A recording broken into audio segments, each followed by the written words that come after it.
좋아요와 댓글, 구독, 알림 설정까지 놓치지 마세요. 뉴스 속 경제 이슈는 더 쉽고 깊게, 최신 고용 동향은 더 빠르게 전해드리는 고용브리핑 365 시간입니다. 윤솔 기자와 함께합니다. 어서 오세요. 안녕하세요.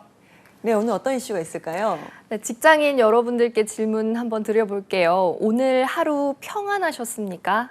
라고 묻는다면 이 평안했다라고 답할 수 있는 직장인들이 과연 얼마나 될까요? 예, 윤솔 기자 일단 오늘 하루 평안하셨습니까? 아직까진 평안합니다. 다행입니다. 네. 예, 사실 내 맘대로만 되지 않는 게 직장 생활입니다. 쌓여가는 스트레스는 만국 공통이지 않을까 싶은데요. 네, 그렇습니다. 직장인 스트레스는 전 세계 어디에나 다 있을 걸로 생각이 됩니다. 이런 전 세계 직장인들의 마음을 담은 통계가 나왔습니다.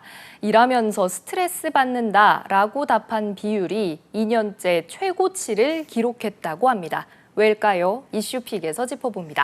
야, 정말 그것이 어느 직장이든 어느 나라든 모든 직장인의 마음 참 같은 걸까요?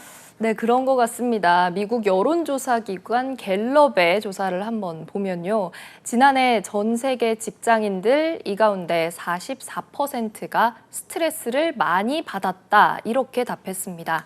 스트레스를 많이 받았다는 직장인들은 5년 전부터 꾸준히 늘어나는 추세입니다. 예, 다들 나만 그런 건 아니구나 이런 생각하실 텐데 우리나라 직장인들이 가장 높지 않을까 싶은데요. 이번 조사에서 어땠습니까? 네, 우리나라 직장인들은 40% 정도의 대답이 나왔고요. 일을 하다가 화가 많이 났다라고 답한 비율 17%였습니다.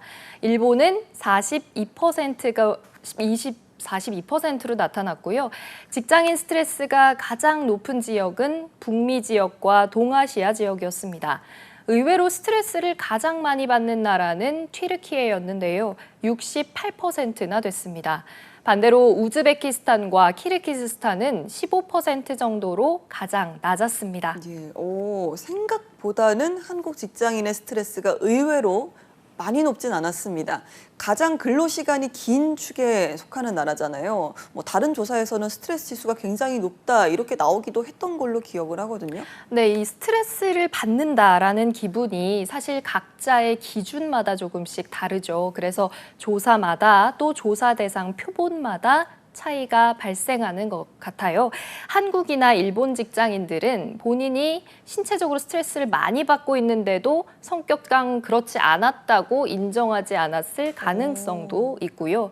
그런데 여기서 더 눈여겨볼 결과가 있습니다.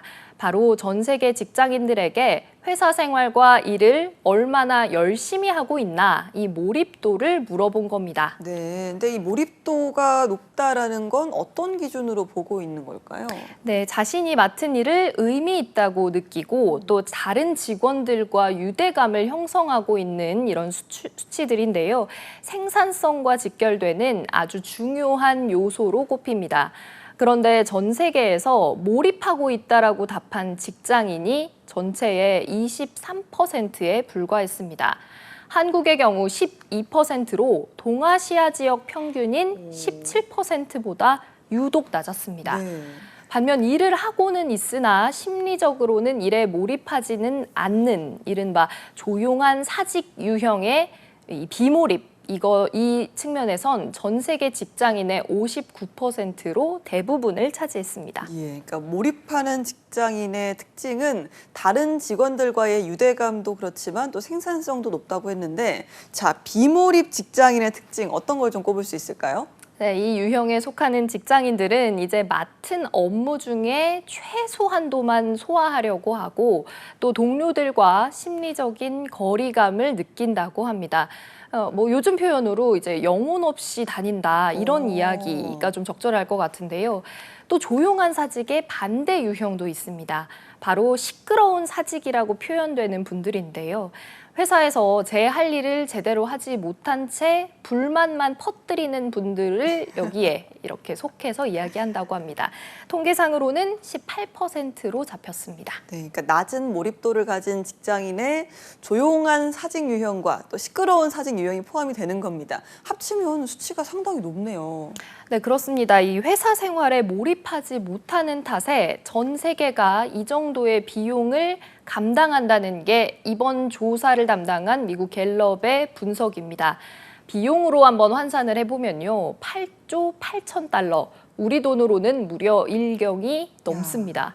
우리나라 1년 전체 예산보다 무려 16배가 많은 금액입니다. 그렇네요. 역시나 이런 손실을 보게 되는 결정적인 사유, 앞서 집계했던 직장인 스트레스가 결정적인 이 몰입도에 영향을 미치기 때문인데 방법은 좀 없는 걸까요? 네, 이런 비몰입의 상황을 겪는 전 세계 직장인들의 절반 이상은 지금 이직을 준비하고 있다고 하는데요. 회사 입장에서는 나가는 직장인들을 붙잡기 위한 대책이 있어야 되는데 그 대안 중 하나로 떠오른 게 바로 사무실에서 벗어나 휴양지에서 쉬면서 일하는 워케이션 제도입니다. 맞습니다. 모든 직장인들이 꿈꾸는 제도 가운데 하나가 바로 이 워케이션이 아닐까 싶습니다. 그런데 워케이션도 사실은 일의 연장선인 만큼 아예 스트레스로부터 자유로울 수는 없을 것 같은데 근본적인 개선책이 좀 필요한 건 마찬가지 아닐까요? 네, 맞습니다. 마음 건강이나 일상생활의 이 안정감, 가정생활에서의 편안함, 이런 게 모두 모여서 건강한 조직을 만드는데 이바지하게 되는 거겠죠. 일에 몰입할 수 있는 환경도 자연스럽게 조성이 되는 거고요. 그래서 직원들의 마음 건강을 이 돈을 써가면서 관리하는 기업들이 늘고 있습니다. 한 자동차 업체의 경우에는 자녀 양육, 직무 스트레스, 또 직장 내 갈등 등을 주제로 한 달에 4번씩 집단 상담을 하고 있는데요. 늘 조기 마감이 될 정도로 호응이 굉장히 높다고 합니다. 다만 불합리한 조직 문화 역시 이 직장인 스트레스의 주요 요인으로 늘 지목되고 있죠.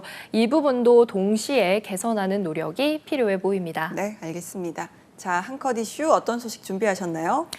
네, 직장인들의 또 하나의 스트레스 요인을 꼽아보자면 퇴근 이후에 계속되는 직장 회식 말하는 분들이 많습니다. 코로나19 당시에 회식이 사라져서 너무 좋다, 반갑다 이런 목소리가 있을 정도였는데요. 다행이라고 해야 될까요? 이 코로나19 이후 직장인의 회식 문화가 굉장히 많이 달라졌다고 합니다. 혹시 느끼시는 부분 있으실까요? 아무래도 이전보다는 횟수도 좀 줄어든 것 같고요. 또 저녁이 아니라 점심에 회식을 하는 이런 문화도 좀 늘어나는 것 같습니다. 네, 지적이 굉장히 좀 정확하게 나왔는데 큰 변화 중에 하나가 바로 이 회식 횟수를 꼽을 수 있을 것 같아요. 최근 서울시 설문조사에서 시민 10명 중 6명이 코로나19 확산 이후에 회식이 줄어들었다고 답했습니다. 또 코로나19 이후 유흥활동과 회식에 대해서도 줄기를 희망한다는 답변이 39.7%로 증가하길 원한다는 답변보다 많았습니다. 맞습니다. 이런 분위기가 좀 커지다 보니까 회식의 문화 자체도 많이 달라졌습니다. 예전처럼 길게 하지 않고 1차에서 좀 간단하게 마무리되기도 하는 것 같고요. 네, 한 시장 조사 전문 기업에 한번 조사를 볼게요. 회식 문화와 관련한 인식 조사에서요. 직장의 회식 문화를 마음에 들어한 응답자는 52.9%로 절반을 넘었습니다. 참 신기하죠. 지난해보다 7%나 증가한 건데요. 직장 내 회식이 즐겁다 이렇게 응답한 응답자도 24.7%로 늘어났습니다. 회식 문화를 긍정적으로 평가하는 이유로는 회식이 간소하게 진행되면서 이 술을 강요하지 않는 분위기가 가장 많았고 과거와는 또 달리 일찍 마무리되기 때문이었습니다. 무엇보다 저녁 회식해서 점심 회식으로 대체하는 예시가 늘어나면서 이 회식으로 인한 직장인들의 스트레스를 줄여주고 있었습니다. 네. 여러분은 직장에서 스트레스를 얼마나 받고 계시나요? 이런 스트레스를 잘 다루셔야 더 서로 건강하고 마음 편하게 일할 수 있을 텐데요. 여러분만의 비법을 갖고 계신지 궁금합니다. 오늘도 윤솔 기자와 함께했습니다. 고맙습니다. 네, 지금까지 고용브리핑 365였습니다.